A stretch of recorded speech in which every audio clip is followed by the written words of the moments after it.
Okay. Yes, sir. Behind the Mic, episode 5. We are getting into these now. We are definitely getting into these. Thank you so much, everyone, for coming back and listening. Hope you're enjoying this. So far, I am loving it. I am absolutely loving doing this podcast. It is becoming one of the highlights of my week. Even though the recording and the whole process of getting it researched and everything is it's a bit of a pain in the arse at times, but out with that, I am absolutely loving it. So let's go. Let's start as we always do. Is it quite quiet? Seems quite quiet in my headphones. Just get turned up a wee bit. Is that a bit better? Bit better? Yeah, sounds a bit better. Oh, it's because I'm not talking to the right part of the mic. Anyway, let's go. As we always start, With the Absence of Light is my new album. Not that new, came out in November, but it was listed in the top 100 records of last year. You can stream it on Spotify, Apple Music, Amazon Music, Deezer. Anywhere you stream your music, you can get it there. Also, you can get my debut EP, which came out in June, nearly a year old. It's nearly going to be a year old. It's called Robots and Machines. You can get that there too. Also, one thing that I haven't really spoke about that much, and I feel like I should, my YouTube channel. Go to my YouTube channel because I cannot. If you're listening to this on SoundCloud, then go to YouTube because I can't keep these podcasts uploading because I've ran out of space on my SoundCloud. And very, very soon, when a new project is about to come out, it's not even going to get put on SoundCloud at all because I'm not going to have any room at all on it. So make sure you go to my YouTube channel. It's Craig Russell Horn, and also on there you'll get the Behind the Mic special, which I think is going to be a favourite of everyone. Bus driver simulator, I should say. And you can get that there on the YouTube channel. Just go and do it, man. My production folder, is on SoundCloud, not on my main one. It's at CRH Productions, and at the time of recording, you have a week, just under a week left to get all those free beats until I start charging for them. So they're all there. So get over there, CRH Productions on SoundCloud, and get all that sweet beat goodness. What else did I need to talk about? Yes, new launch. It's going to be launched soon. Not going to talk about it at all on this podcast, but if you want to be ahead of the curve. If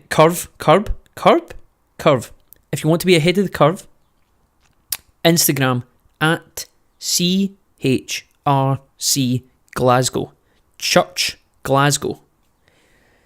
Go and have a look at it. Not going to talk about it until it's ready to go, but it's a new project by me. Go and check it out on Instagram. My own social media accounts. You've got me on Instagram, which is at Craig Russell Horn. You've got me on Twitter, which is CRH_music. You've got me at Facebook, which is Craig Russell Horn. And it's the guy with the balaclava that you're looking for. Is that everything? Yeah, that's the ads. Right, let's jump into the music chat. All the news that's been happening since the last time we spoke. Right, so there's not really that much in the music chat this week because I haven't actually done that much music. What I've done is I've taken this week before, because obviously last time I was talking about me doing filming and all that kind of stuff, and that's all going to start getting done and completed in the next couple of weeks. So sorry, I'm just deleting stuff on my laptop here because I'm worried that we're going to run out of space. And then I'll need to start the podcast again. Cool, we're sorted. Right, sorry, what was I talking about? Yes, we were doing filming last week for another project that's coming out, and because the filming is going to start relatively soon. Also, the artists that I've been working with, that I've been producing for, their music is going to start coming out soon as well. It's just going to be an extremely busy time. So what I decided to do was just hammer the extra content. Make sure that I had enough podcasts that were there. Launch all this other things that I was planning to launch. Do all that. Also, let me think. Yeah, doing the bus simulator recording things, so that if the podcasts do lack, you're still going to get a podcast. I mean, now we're at the fifth one. I think I've recorded 5 bus simulator videos so far. So you've got like 10 episodes worth of the podcast. So if it does slip a little bit, I mean, I'm really going to try and make sure that it doesn't, but if it does slip a little bit, then you're still going to at least get some content. I try to think what else. There isn't really... Oh, yes. So that's what I said. There's not really much to talk about with the music stuff. All that stuff's going to happen soon. And that's all going to start appearing soon. But in terms of news to do with the live shows, I've not got anything back yet, so I'll let you know about that when that happens. Best place, like I said before, best place to check that out is on Facebook, and you'll hear when that all comes out. You'll hear it across all of my social media accounts, and you'll hear it on this podcast. But it's just the best way to get it, because all the links for tickets and all that can go there as well. And the movie chat and sports thing that I was talking about, I can't do them. They're not going to come out. We're not going to do the movie chat thing. Not the movie chat, because we do that every week. But we're not going to do the watching a movie thing together, or me reviewing sports programs, purely for the fact that from last week's podcast I got a copyright strike because I was playing music. I'm going to have to stop that as well. And I'm just worried that I keep getting copyright strikes. So I can't risk getting like my YouTube channel shut down just for doing stuff like that. So that's getting cancelled. So sorry about that. I mean, I kind of thought that I could maybe get away with it, but it seems like that the AI system that they use to kind of hunt this stuff out is very, very good on YouTube. So that's not going to happen. But yeah, apart from that, there's not much. There's not really much. Just podcast recording stuff's been happening. The artists that I'm working with, their music's coming out soon, so we're kind of making sure all that stuff's done. Then I'm going to start filming for this other project that I've got. So it's been busy in that sense, but there's not really any interesting new music stuff to talk about, really. It's all just a continuation in the stuff that's going on. So, but like I said, all the social media accounts that I gave you at the start, that's the best place to get updates for it. All of them. I'll make sure that they're on there. Okay, I think that's it. Let's move on to today's thought. Okay, so today's thought is going to be a continuation on from the stuff that I was talking about with the amazing David Attenborough documentary that Netflix has released, Our Planet. And I don't have Facebook anymore in terms of like the actual my own personal account. I don't use it. It's completely deleted. Just there's no real point for it, really. And I don't like the website. I mean, let's be honest. Over the last year, we've seen the really, really shady side of Facebook, and to be quite honest, it ain't something that I want to be pushing or kind of subjecting myself to. So I've just decided to come off it, but I will log back into it every so often just to kind of see what's, do you know what I mean? Just to see what's there. Just make sure I've not missed anything, or just general stuff. Do you know what I mean? I'll just log in just every so often, make sure that I've not skipped over something. And I looked the other day, and there was a couple of people sharing videos to do with the palm oil thing and the orangutans, which they talked about quite extensively in the Our Planet thing. Now, the palm oil thing with orangutans is, I mean, it's heartbreaking. You are talking about killing our closest living ancestors purely for the means of corporate profit, and it's horrible. It's really, really horrible to see. It's been something that's I've kind of looked at for a long time. I'm glad that there's a lot of corporations that are waking up to it. I mean, for example, Iceland, the food company over here, they've committed to no palm oil in their own food, which is a great step forward, and I hope that people do support them for that. And also on top of that, other supermarkets will follow suit. But so there's no problem with that. Totally understand why people have a problem with the corporations who are making huge amount of money off palm oil, and in doing so cutting down areas of the rainforest and killing orangutans while doing it.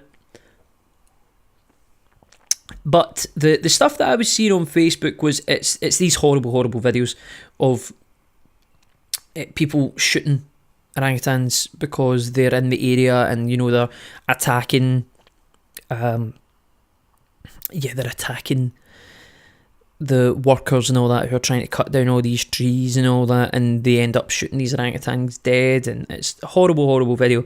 And everyone is on this video talking about, oh, what a scumbag, how could you do that, and all this sort of thing. And that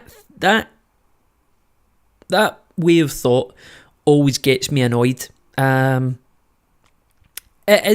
not a nice thing to do. It is a horrible thing to see, but there is huge misunderstandings that come around with this. The people who are doing the work in and around the rainforest to clear these areas for, McDonald's and for, you could go on, all these corporations that are using palm oil and are cutting down the rainforest and funding cutting down the rainforest so that they can get this palm oil, the actual palm planted so that they can extract the palm oil. See, for the people who are actually cutting this down, who are doing the kind of dirty work, and the people who ultimately end up being called the monsters, what needs to be remembered here is, and just quickly, the poverty that is in these regions is unimaginable. It's always very, very easy to look from your, west of the world eye and criticise these people for doing this and shooting orangutans and all that. But you need to understand that if they don't do this, they don't earn money. And if they don't earn money, they don't feed their families. And if they don't feed their families, then they die. That's just how it works. And if it is a toss-up between whether you shoot an orangutan so that you can get the money to do the clearance, or from the clearance that you're trying to do so that you can feed your family, versus going, that's our closest living ancestor, it's a beautiful animal, it should be protected at all cost. If you were in that situation, what do you pick? I just want to ask you that question. It's between saving your family or potentially trying to save your family versus killing an animal. And I think if you were being honest, you're going to kill the animal, right? As horrible as it is. Now, you should not be directing your anger at the people who are actually committing the crime. It's the fantastic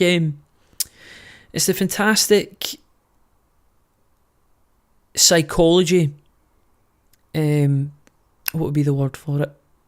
Theory. The fantastic psychology theory, which is the toss-up between the bad apples and the bad barrel. When you look at these situations, these corporations, for example, like McDonald's, if let's say that the video that I seen on Facebook was, I didn't see the background around it, but let's say that he is working for a clearance company, shooting an orangutan, and doing that so that he can make the clearance in the rainforest to plant the palm oil, which is going to be used by the McDonald's corporation, right? And what usually happens with these corporations, and armies do it and all that as well, when these sort of scandals happen, they say, oh, this was a bad apple. We don't condone shooting orangutans. We don't condone killing them. This was a bad apple in our setup. And that's how they get away with it. And that's how they diffuse the blame by saying, oh, this is just a bad apple. We don't condone this. Where in reality, what it is that the situation and the structures around this clearance being committed is not the fault of the person shooting the orangutan. It is the problem of the corporation. And that's the bad barrow. The barrow is the one that facilitates these horrendous things to happen. And that's the overarching point that should be made here. In the palm oil and orangutan debate, do not direct your anger at the people who are actually committing the offence, in the sense of they're the ones who are with their own hands killing orangutans, clearing areas of the rainforest. It's not them to blame. They're not the bad apples. They have been put in the bad barrel, that their life depends on doing these heinous and horrible, horrible things. It is of the blame of McDonald's, and McDonald's is the one that I'm mentioning because they are huge in the palm oil market. But go across tons and tons of companies. Tons of companies. I mean, shampoos have palm oils in them. So you're talking about that. That's Procter & Gamble. Honestly, you could go on and on and on. Probably a product that, in fact, look, I've got a Snickers bar next to me here, right? Let's see.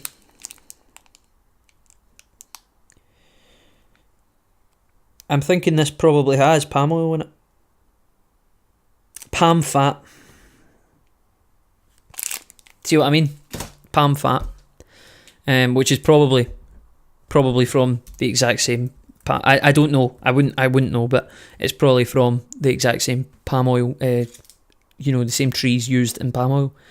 So it is around us, everywhere, absolutely everywhere, and it is not of the blame of the people who are there doing it, because that's their job and that's what they need to do to survive.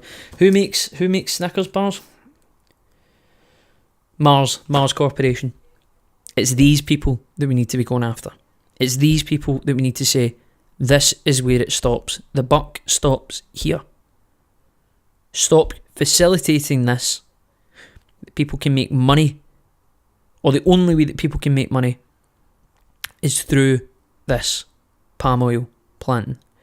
McDonald's corporations need to follow suit, like Iceland have. Remove palm oil from all of their products. That's what they need to do. Start removing palm oil from their products. And what to actually do is fund some rainforest conservation.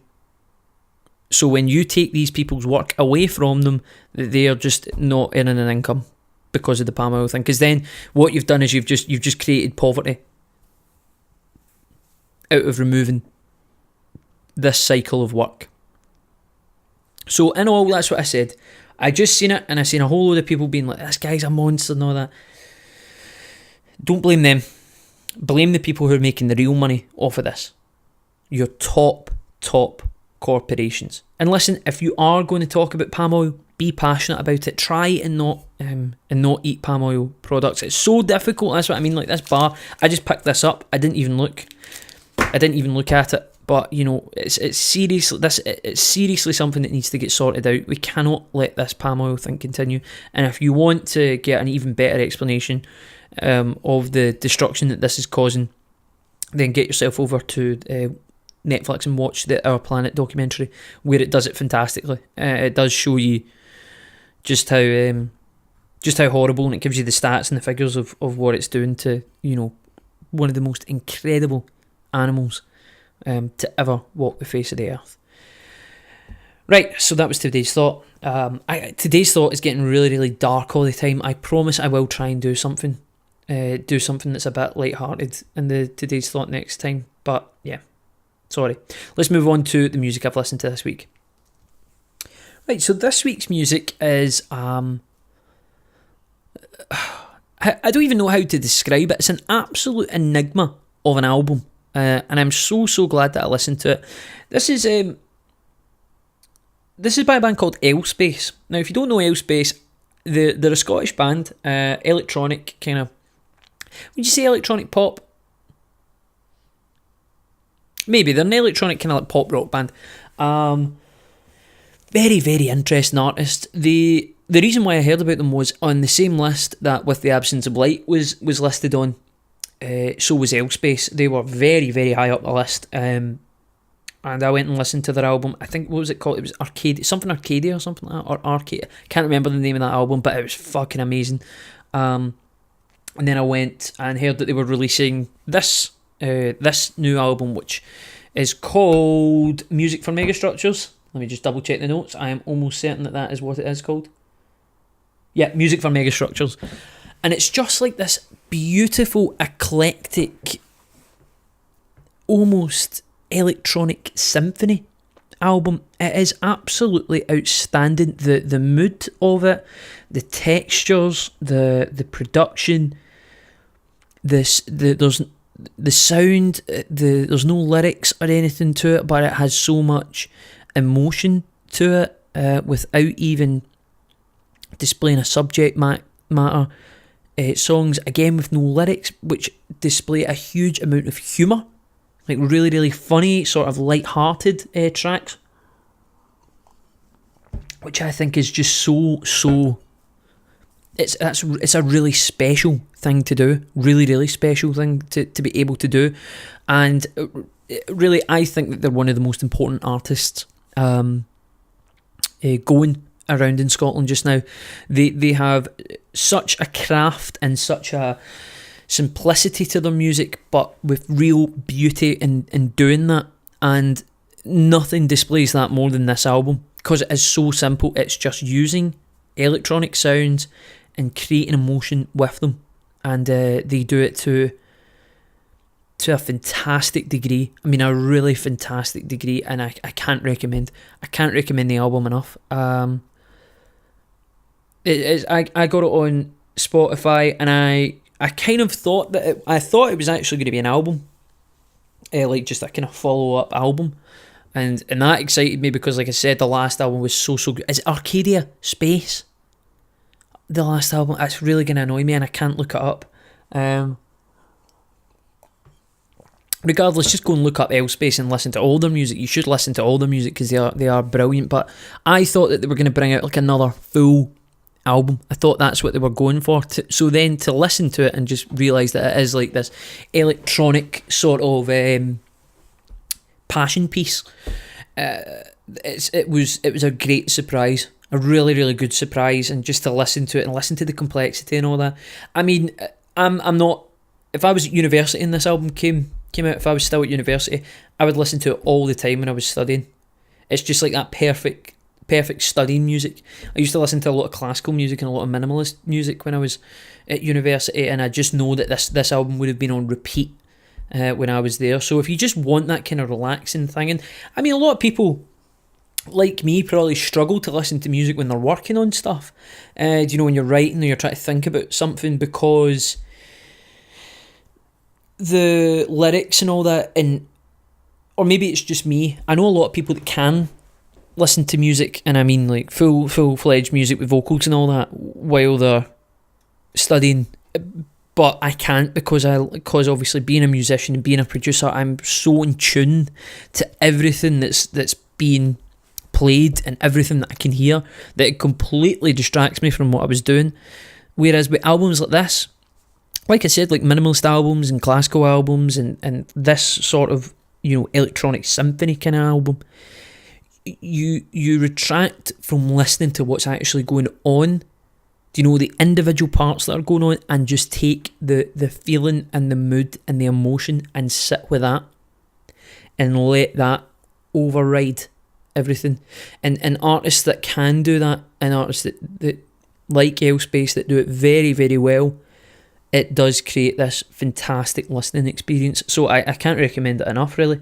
I wish I could play some of it for you, but I know that L-Space would not copyright strike me, but see, to be quite honest, I don't know if the AI system on YouTube will. So I'm not going to play it for you, but trust me, it's fantastic. Okay, that's the music that I've listened to this week. Let's move on to the films. We've got a couple here.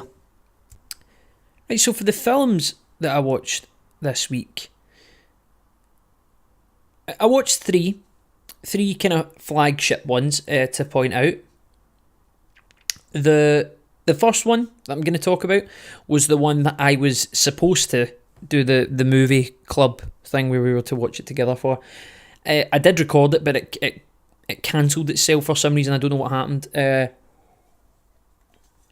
And to be honest, it was probably a blessing in disguise, because I don't want a copyright strike from Netflix, because that would fuck me. That would really, really fuck me. But yeah, Cam, Netflix original film. I think it's an independent film. I think it's been independently made. I should say also, I'm a massive fan of art house films, and the art house films that are on Netflix, they look fantastic. I need to get through them. Like the actual ones that Netflix have made, they do look great. So I'm going to get through a couple of them. I've got them saved, but sorry, see this is the coffee striking here. This coffee is the worst thing to do for podcasting. It really does clog up your throat. Anyone who does podcasts will know, but I need it to get my brain working. Jesus. Yeah, it was Cam, back to Cam. Quick synopsis: it's about a girl who is a cam girl, as in the sexualized version of a cam girl. She does all these cam shows for all these dirty men who want to come in and watch this young lassie roll about with stuffed animals and all that. That really creepy sort of kinks. It's pretty uncomfortable. But essentially what happens is she gets her identity stolen. And that's all I'm going to say, because it's a bit more than that. But I'm gonna leave it with that. It's very well acted. The cinematography is fantastic. The use of lighting is brilliant. It's a very, very aesthetically pleasing film. There is certainly kind of horror elements to it. It's not a horror film, but there is moments where you're kind of like pulling away, like hands over your eyes sort of thing. But it is mostly a thriller, and it's just a really good film. It's not fantastic. It's obviously not been made on a huge budget. The actors that are in it, I don't really know any of them, so they're kind of, I would presume they're up and coming talents. But overall, just brilliant, just brilliant, well put together, well acted, everything. The story's a great original idea.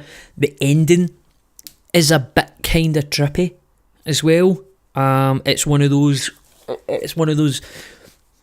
my favourite endings that you get in a film, when you walk away from a film and you're left thinking about it, what the ending meant or how the ending came about.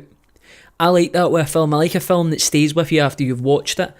I do like films that obviously bring you to the overall conclusion. That's what a film should do. I've given you my attention for 2 hours, so I deserve a conclusion come the end of it. I understand that as well, but yeah, I do like the use of, when I walk away from the cinema, or when I walk away from watching for however 2 hours, like an hour and a half, 2 hours, the film does stay with me and keeps me thinking about it. So in that sense, I really enjoyed it. If I was to give it a rating, I wouldn't give it a 9. I would probably give it somewhere between the 8 and the 8.5 kind of sphere. Like an 8.25 if I could give that. Because I don't think it's like, I mean, the only 9 I think I've given so far is Source Code, and Source Code's so well done, you know, whereas, and obviously because you've got a great lead actor in that with Jake Gyllenhaal, and you know, it's just everything about it, everything about it plays in its favour, that film, and it's a very interesting idea, which this one is too, but I just feel like Source Code was executed a bit more. They're quite similar films in a way, actually. Not in terms of story, no, I just mean the kind of, and not thematically, just the kind of, the way that it's, I don't know, delivered would probably be the word for it. But yeah, I can definitely recommend Cam. Great film, really good film. And yeah, I'll give it an 8.5. Fuck the 8.25s, man. Let's stick with 8.5. Next film, Coach Carter, which has just been put on Netflix. Coach Carter is one of my favourite films, and not because it's, I don't think it's brilliant, do you know what I mean? Well, no, it's a good film, it's a great film, I'll give it, it's a brilliant film, but I mean,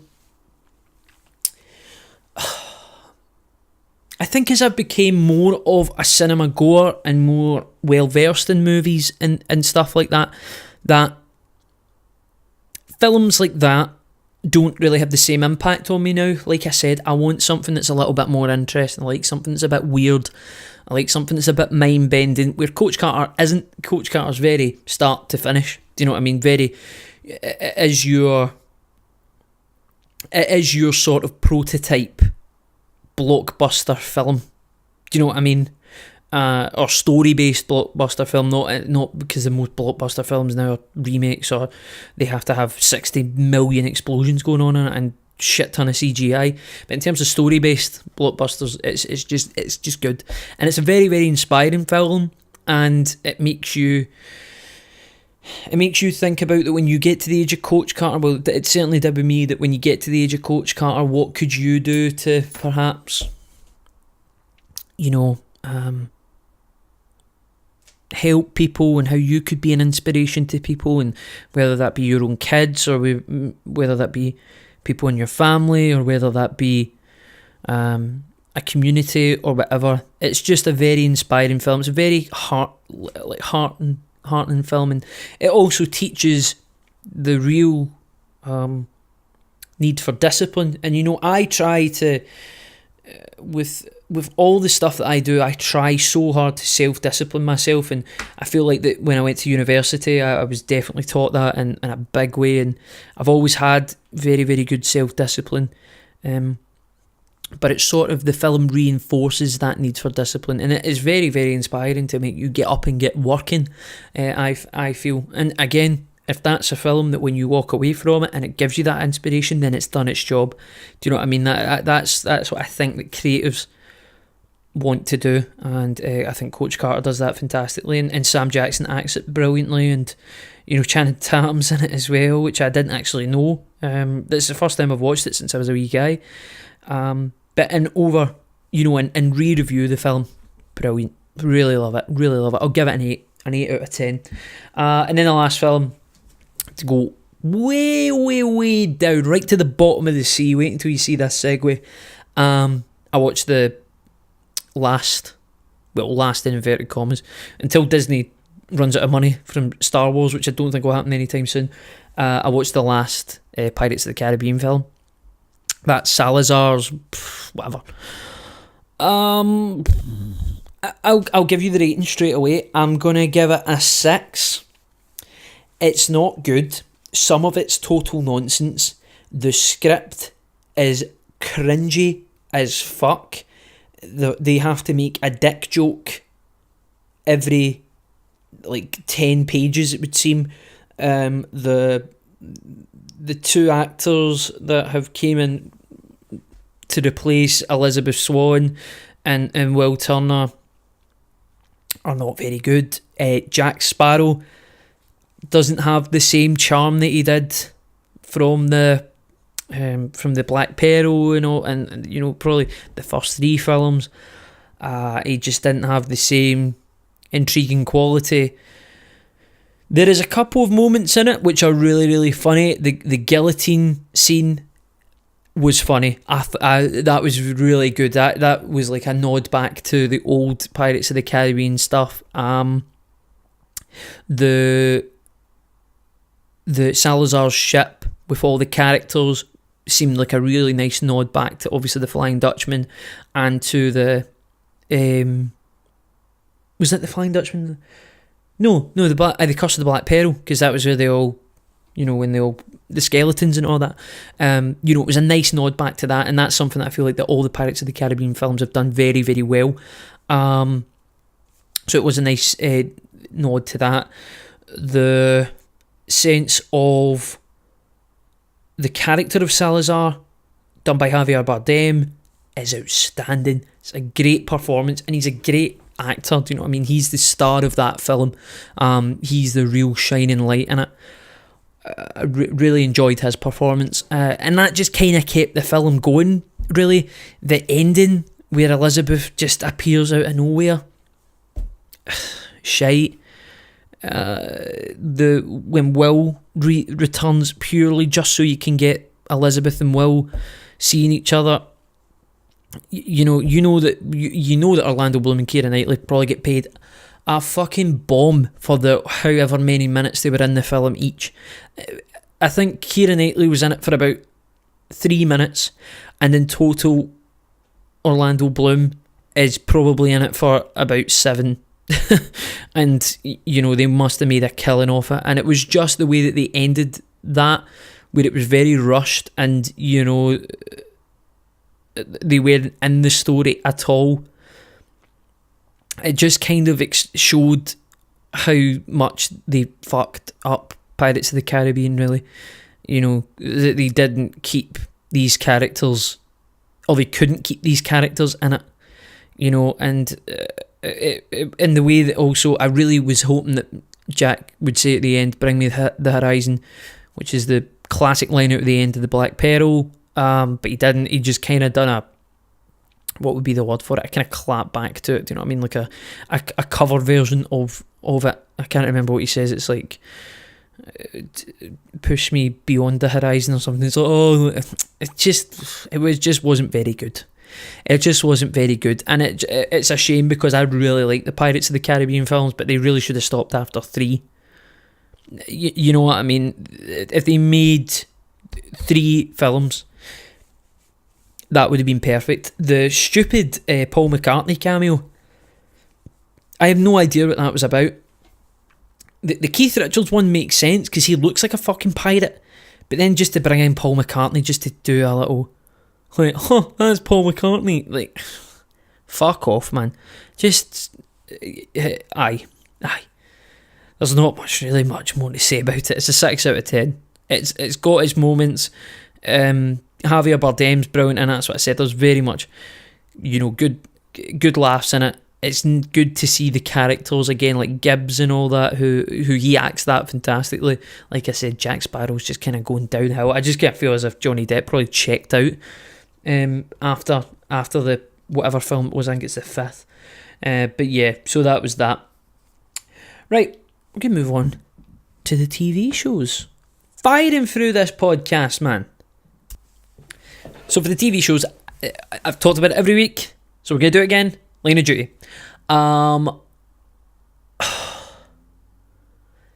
The last episode was really, really good, and it was good. It was really good. It was a good episode. They done well with it.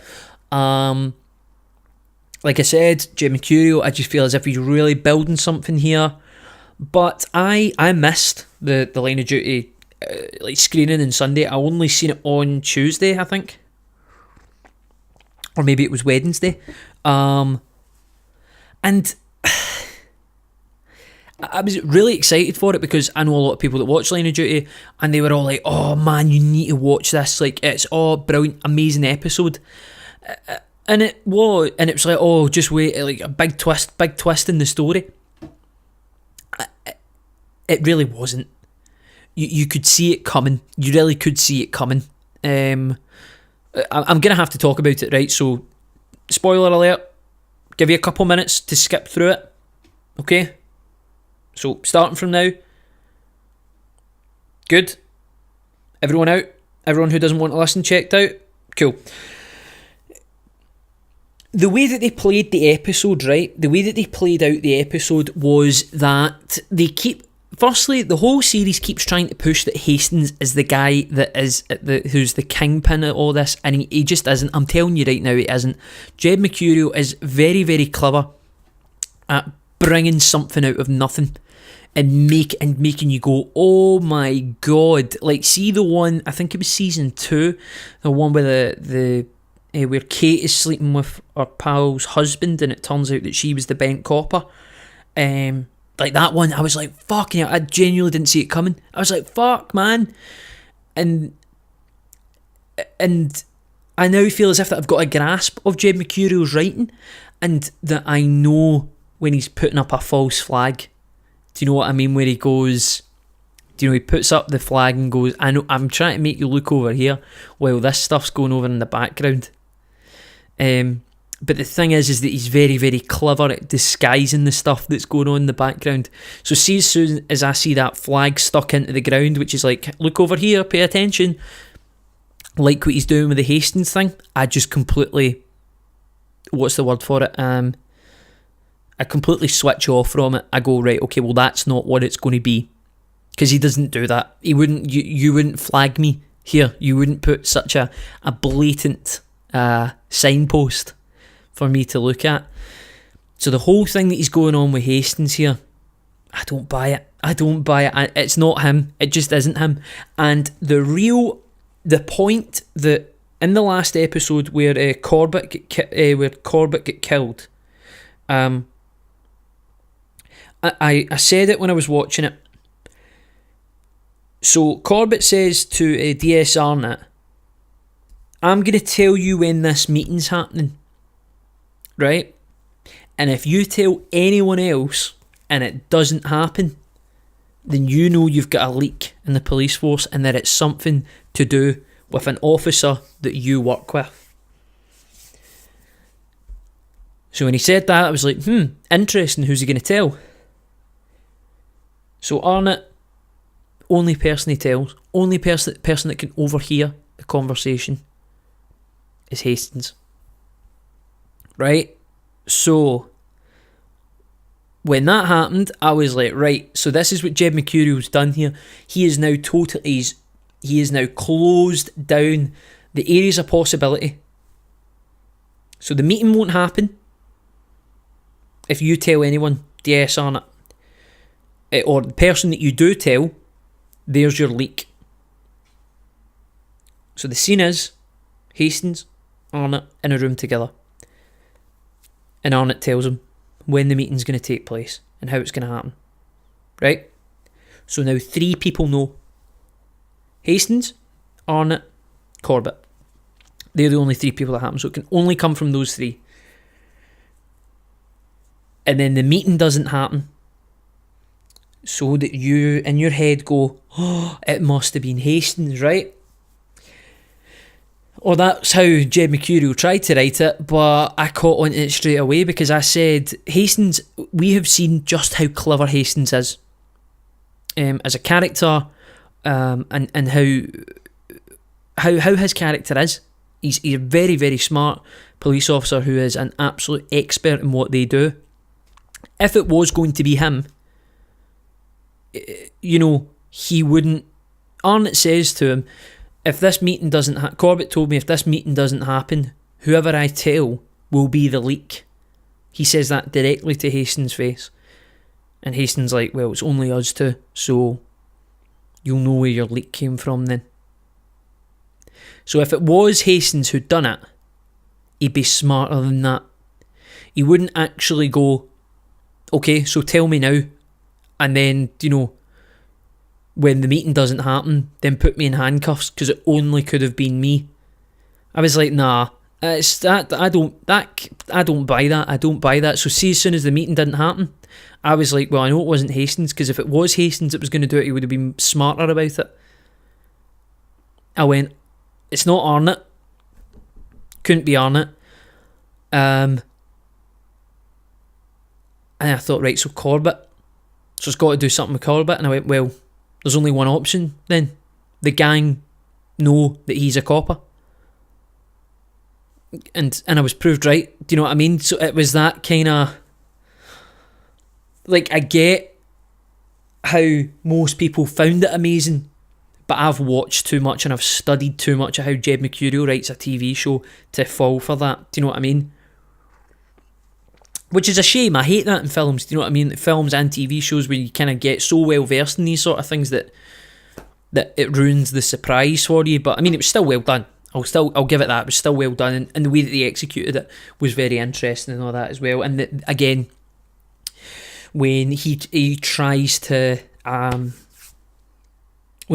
that girl on side to get out of the OCG.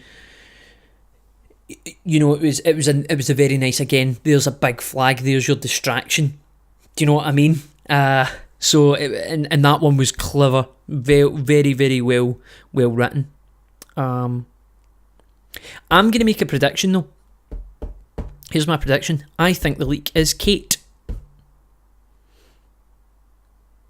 Fleming.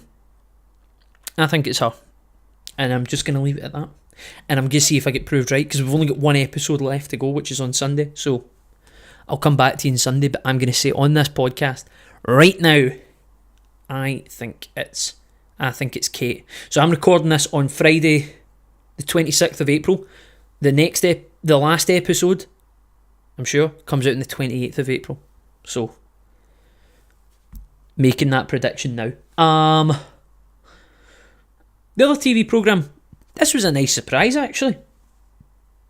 Bear Grylls has a new programme on Netflix, and it's one of the interactive shows, and the Bandersnatch one, the Black Mirror one, was fantastic.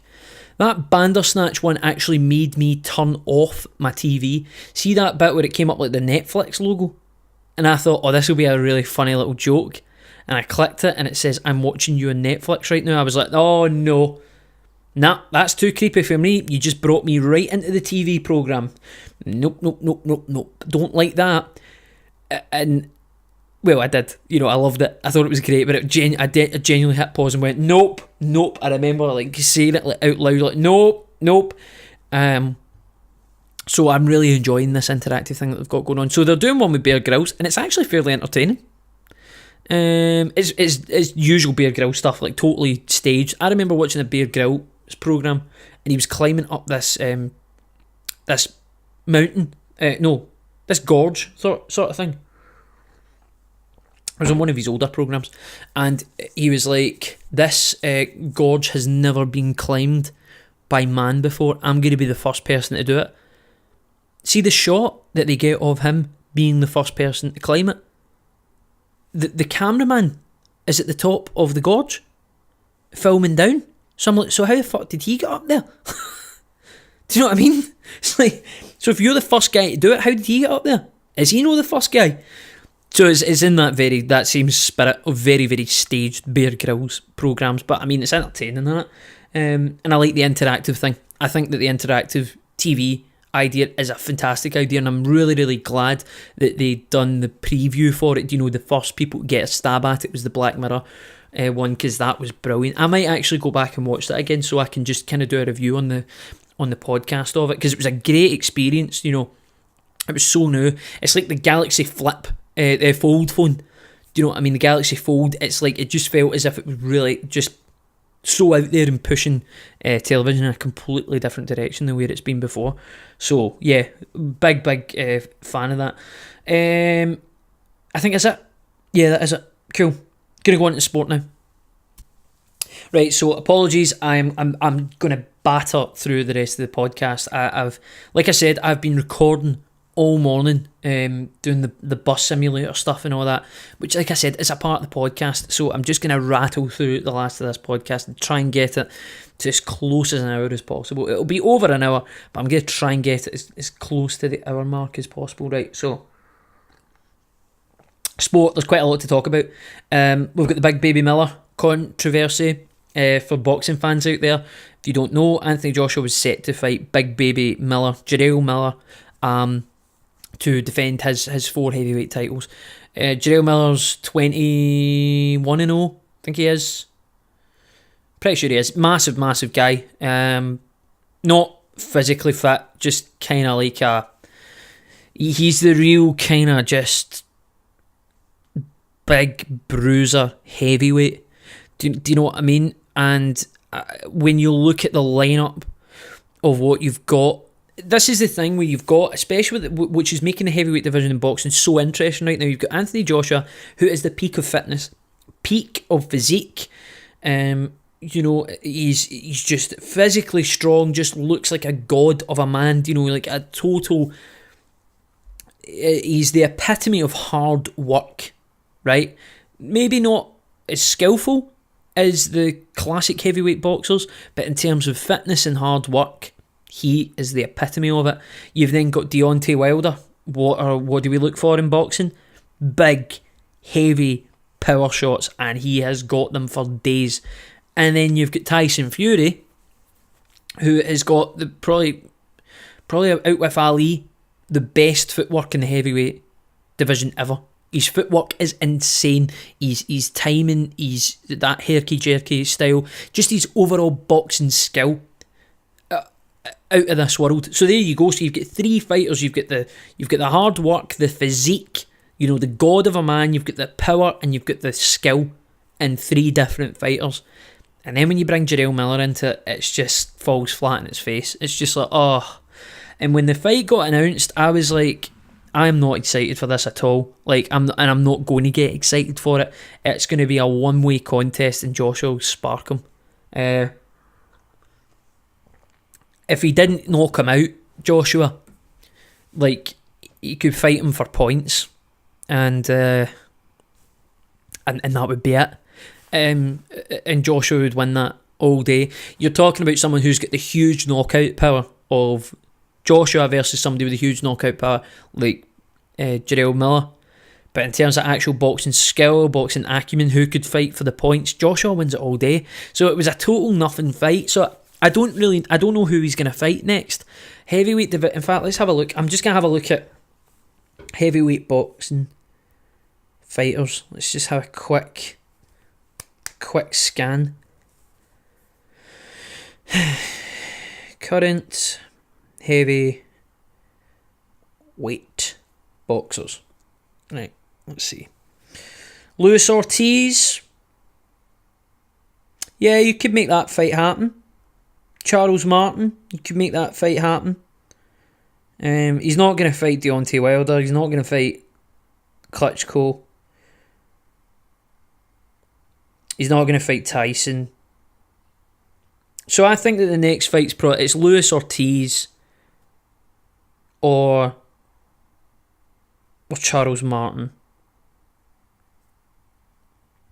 They're probably...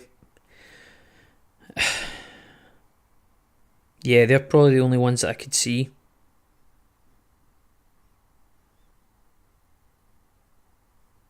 Oh, well, there's a Dylan White fight, actually.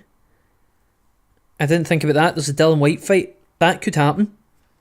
Totally forgot about that.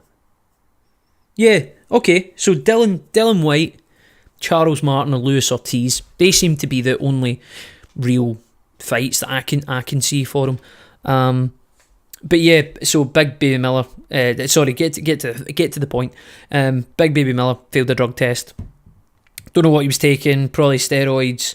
Trying to get himself, to that level that he could fight somebody like Joshua. Cheating, essentially. And, in the most horrific way. You're talking about a sport where you could literally die in that ring, and you're going to, drug yourself up to try and beat someone. I mean, fuck you, really. It's an honourable sport, boxing, and people who do that, they ain't worth the respect to walk into that ring and, literally put their life on the line versus somebody. Hope he gets a massive ban. Hope he never gets to fight for a championship again. Never seen him as a championship fighter. He ain't going to be one. The guys who are in the heavyweight division just now would spark him. I mean, at the top level. So, yeah, no point. Moving on to that, talking about another person who lacks honour, Amir Khan. The Terence Crawford and Amir Khan fight, which I was going to do a live recording for, but that's what I said. Because of all this YouTube copyright strike stuff, I'm not going to do it. It was a waste of a fight. I said to everyone that I knew who was interested in boxing, you could put your house on Terence Crawford winning that fight. Amir Khan was not going to put a glove on him, and the shame is that Amir Khan actually looked alright. Terence Crawford was still picking him off, but he did look alright. Amir Khan, he looked much more in it than I thought he would, especially after getting put down the first. Usual glass jaw nonsense. It was a very dishonourable ending. He got punched in the groin, very hard shot. You could tell that he was very uncomfortable with it, but like in the UFC, you get 5 minutes to recover. Stand there for 5 minutes, see how you get on, right? See if you're able to recover, and if you can't, then it's up to the referee. Now the referee goes, do I award this a no contest? Do I award this a win to Khan because he's been TKO'd by a foul? Or do I award it to Terence Crawford because it was accidental and, the fighter can't continue? But Amir Khan took 30 seconds to a minute and just went, oh no, I can't do it. And then has the absolute gall to say that it was when he said to his coach that he was in pain, that his coach said, I'm not letting you continue. And then his coach gets into the ring and says, oh no, Amir told me that he wanted to stop the fight. So, and I'm going to believe his coach, to be quite honest. I would really not be surprised that when Amir Khan got in the ring with one of the best boxers in the world right now, that if he could have seen an out, he would have taken it. He would have got a massive paycheck fighting at Madison Square Garden. It is an illegal shot, so he would still get paid for it, probably. But he definitely took the easy way out. Definitely took the easy way out. And again, listen, Amir Khan, fight Kell Brook and then finish your career, man, because I'm getting fed up with watching it. Back over into Scottish football. First thing, Ally McCoist has left the Scotland position, and now we have an opening. And managers are now kind of swarming around it. They said that they would be interested in the job. Sven-Göran Eriksson, who was the former England manager, says that he was interested. I ain't interested in Sven-Göran Eriksson. I think that he's taking too much of a time out to get himself back into international management. But one person who has put his name forward, Slaven Bilic. Slaven Bilic was incredible when he was with Croatia. Obviously not to the level that they are now, where they're one of the top teams in the world. But Croatia looked a great side under Slaven Bilic.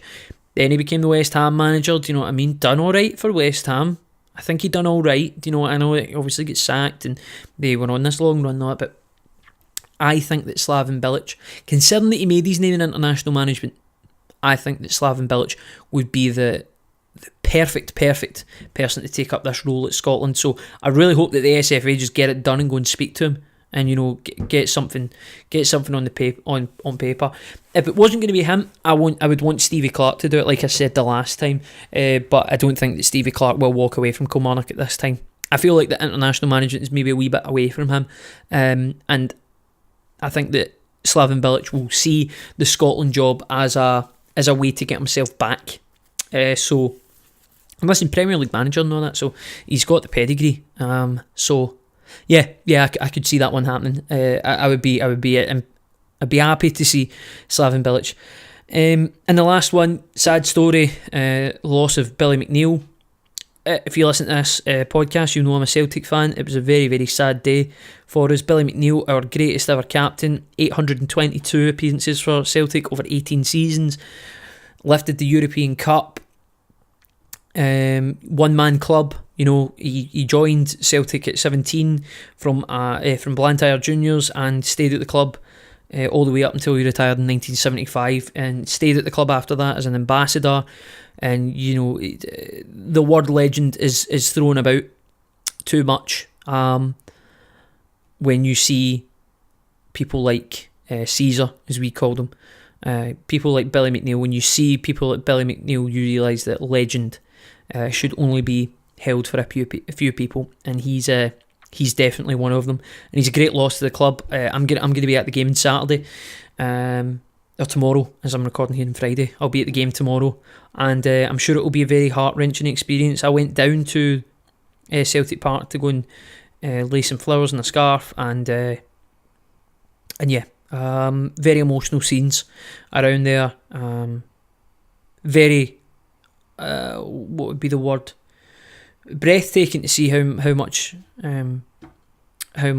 respect was being paid by people. There was people there crying. There was like older people who probably have been Celtic fans their whole life and remember seeing Billy McNeil, and it was just a very respectful atmosphere, very breathtaking, the amount of stuff that was laid at the statue and all that as well, and yeah, really fantastic, and I hope we give him the send off that he really deserves on Saturday. Okay, that's it for the sport. We're going to get through the gigs, the food and the beer, and then we'll be checking out. Okay, so gigs this week. I didn't attend any gigs this week. I've not attended a gig in ages, and I really do need to get to one. It's getting ridiculous now. I'm missing out on music. It's not the same as like what it was in January. Ambulance. It's not the same as what it was like in January and all that. So many gigs that were happening, and I was able to talk for ages about them. So, aye, that's quite annoying. But the only thing that I did attend this week I was at the RTS Student Awards in Glasgow. What a fantastic night, by the way. See some of the talent we've got in Scotland right now. Unbelievable. So I'm going to get onto the RTS website and look at all the nominees, because some of the nominations, man, like in the animation section and in the drama section, looked outstanding. So yeah, I really want to get a look at them, and I might even in fact what I'll do, that's exactly what I'll do actually. I will get on to some of the nominees that were in the RTS award thing, and I'll review the I'll review them. I'll do them in the movie chat thing. That seems like a good idea. So that's the plan for that. But yeah, it was a great night. Yeah, not really much to say. Just great to see such great talent in Scottish TV and cinema. It was really good. Right, let's move on to... Oh no, we're not going to move on. I'm going to give you the gigs that are happening for the next week. So today is the 26th. This is going to be out on Wednesday the 1st of May. So let's go from then. Okay, so on Thursday, the Specials are playing... the Specials. Legendary ska band. They are playing at the Barrowlands. That's Thursday, the 2nd of May.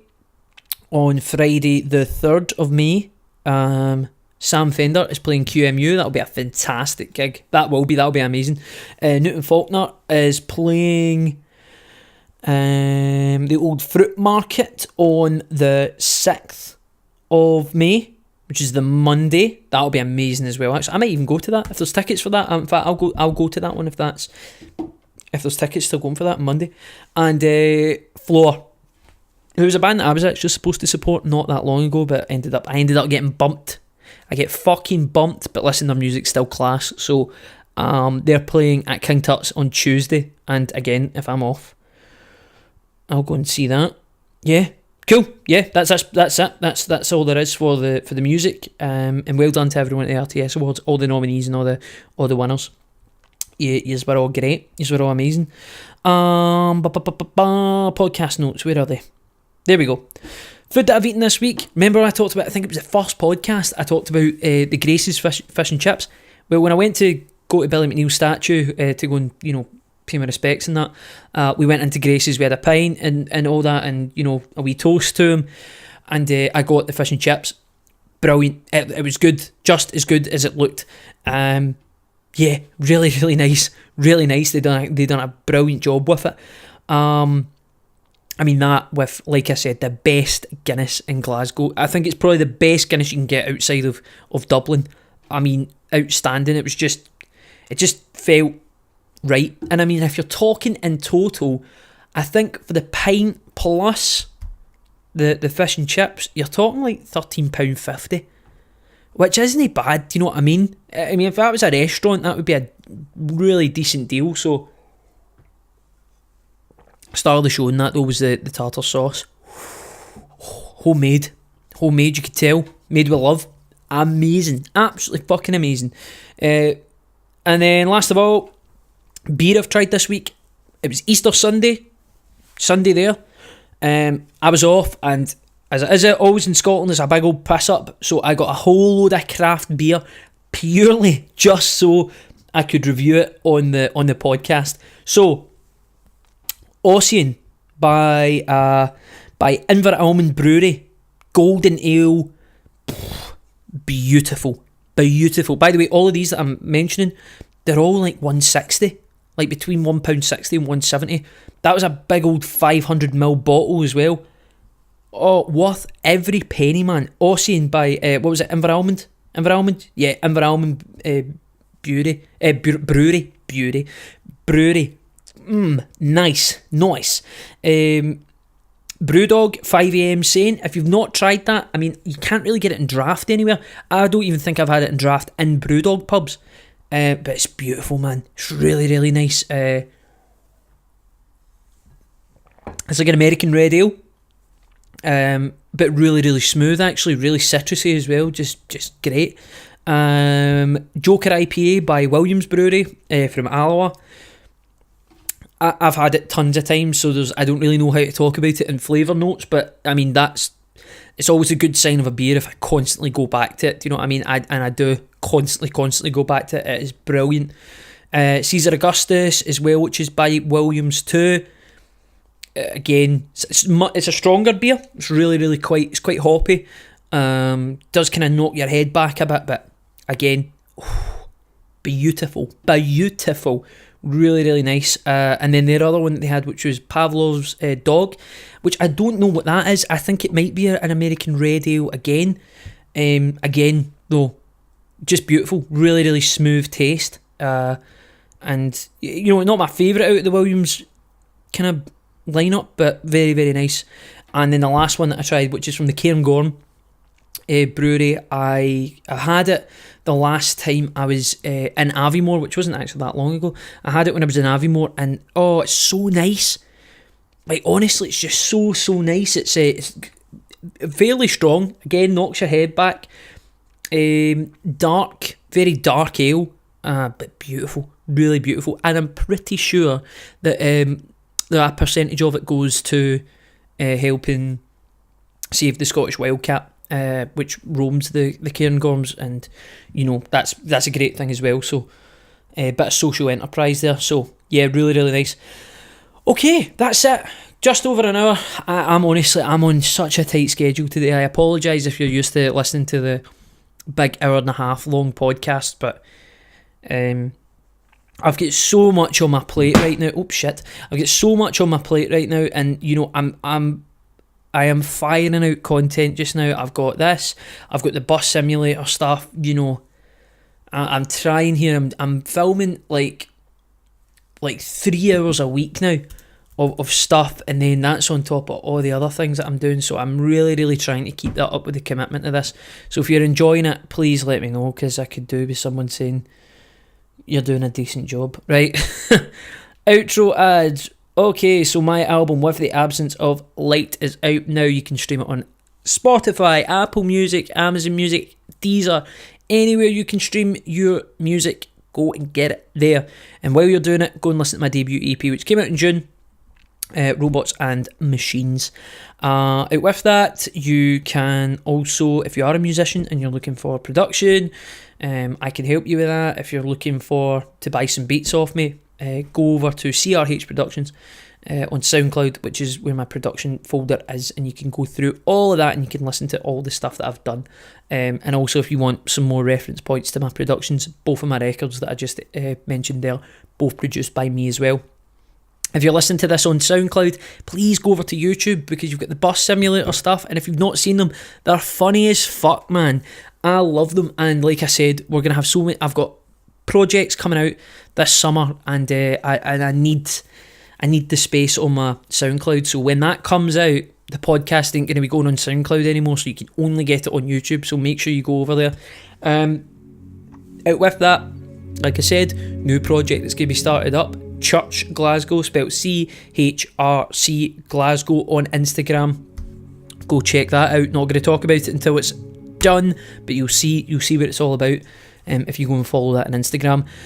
And then the rest of my social media accounts, you've got at Craig Russell Horn on Instagram, you've got at CRH_music on Twitter, and if you want to go to the old Facebook, it's just Craig Russell Horn, and you're looking for me in the balaclava.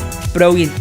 Once again, guys, I apologise that this is a slightly shorter podcast. I mean, it's probably short by about 10-20 minutes, but you know, I'm really trying to get as much content done as possible in a very limited period of time, so please bear with me. But thank you so much for coming back and listening. I hope you're enjoying all the content that I'm putting out. I'm trying my best at the minute here. I'm shattered, you can probably hear it. It's just mental right now, but honestly, everyone who's been listening to it, you know, and it's small numbers at the minute, but everyone who's listened to it has always got something good to say about it, and that means the world. So we'll see you next Wednesday. Make sure to get on YouTube so you can listen to it. It will be up every Wednesday on there as well, and then Thursday/Friday, late Thursday night and into Friday, the Bus Simulator will have one every week as well. Okay, thanks guys, see you all soon. Love ya, bye.